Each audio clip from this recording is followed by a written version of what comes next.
Pernahkah kalian melewati jalan yang berlubang, lalu langsung berpikir, kenapa pemerintah tidak segera memperbaikinya?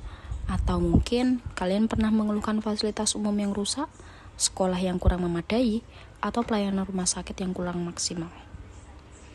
Keluhan seperti itu tentu wajar. Sebagai warga negara, kita memang memiliki hak untuk mendapatkan pelayanan publik yang baik. Namun, pernahkah kita bertanya, dari mana biaya pembangunan semua fasilitas itu berasal? Dan apa peran kita sebagai warga negara agar hak tersebut terus terpenuhi? Melalui video ini, saya akan menjelaskan mengapa hak dan kewajiban warga negara tidak dapat dipisahkan, serta bagaimana keduanya saling berkaitan dalam kehidupan sehari-hari. Sebagai warga negara Indonesia, kita memiliki hak dan kewajiban yang dijamin dalam Undang-Undang Dasar Negara Republik Indonesia tahun 1945. Hak adalah segala sesuatu yang berhak kita peroleh sebagai warga negara. Misalnya, hak memperoleh pendidikan, hak mendapatkan pelayanan kesehatan, hak memperoleh perlindungan hukum, serta hak menikmati fasilitas umum yang layak. Di sisi lain, kita juga memiliki kewajiban. Kewajiban adalah sesuatu yang harus kita laksanakan sebagai bentuk tanggung jawab terhadap negara dan sesama warga negara. Contohnya adalah menaati hukum, menghormati hak orang lain, menjaga lingkungan, menjaga fasilitas umum, serta membayar pajak sesuai ketentuan. Hak dan kewajiban tidak boleh dipandang sebagai dua hal yang berdiri sendiri. Keduanya saling melengkapi. Ketika masyarakat menjalankan kewajibannya dengan baik, negara akan lebih mampu memenuhi hak-hak masyarakat. Sekarang, mari kita kembali ke pertanyaan di awal. Mengapa jalan bisa dibangun? Mengapa ada sekolah negeri, rumah sakit pemerintah, jembatan, taman kota, hingga lampu penerangan jalan?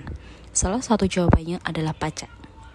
Pajak merupakan salah satu sumber utama penerimaan negara yang digunakan untuk membiayai pembangunan dan pelayanan publik. Artinya, ketika masyarakat membayar pajak, uang tersebut tidak terhenti di kas negara. Pajak akan dikelola oleh pemerintah dan dikembalikan lagi kepada masyarakat dalam bentuk berbagai fasilitas dan pelayanan publik. Jalan yang kita lewati setiap hari, sekolah tempat anak-anak belajar, rumah sakit yang melayani masyarakat, jembatan yang menghubungkan sebagian daerah, hingga taman kota yang dapat digunakan bersama. Semuanya merupakan contoh manfaat yang dapat dirasakan oleh masyarakat dari hasil pembangunan negara. Dengan kata lain, setiap rupiah pajak yang dibayarkan masyarakat pada akhirnya kembali lagi kepada masyarakat. Bukan dalam bentuk uang tunai, melainkan dalam bentuk fasilitas yang menunjang kehidupan bersama. Karena itulah, membayar pajak bukan sekedar memenuhi kewajiban hukum, tetapi juga merupakan bentuk gotong royong untuk membangun Indonesia. Lalu, bagaimana dengan jalan yang berlubang?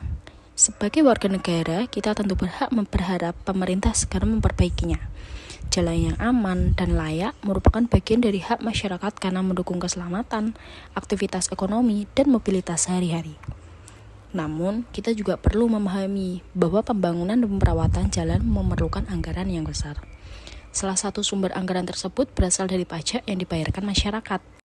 Selain itu, kita juga memiliki kewajiban untuk menjaga fasilitas yang telah dibangun.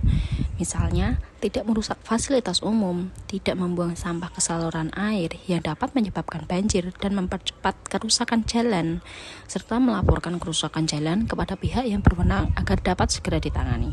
Jadi, ketika kita menuntut hak berupa jalan yang baik, kita juga harus menjalankan kewajiban sebagai warga negara agar pembangunan dapat terus berlangsung dan manfaatnya dirasakan oleh semua orang. Sebagai mahasiswa, mungkin belum banyak dari kita memiliki kewajiban membayar pajak karena belum memiliki penghasilan. Namun, bukan berarti kita tidak memiliki kewajiban sebagai warga negara. Kita dapat memulainya dari hal-hal sederhana, seperti menaati peraturan, menjaga kebersihan lingkungan, merawat fasilitas umum, menghormati hak orang lain, serta menggunakan fasilitas yang telah disediakan dengan penuh tanggung jawab. Dengan melakukan hal-hal sederhana tersebut, kita ikut berkontribusi dalam menjaga hasil pembangunan yang telah dinikmati bersama.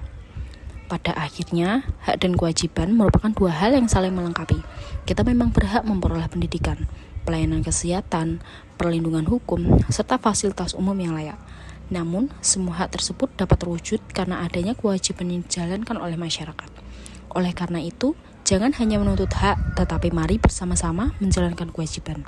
Karena hak yang kita nikmati hari ini berasal dari kewajiban yang dijalankan bersama.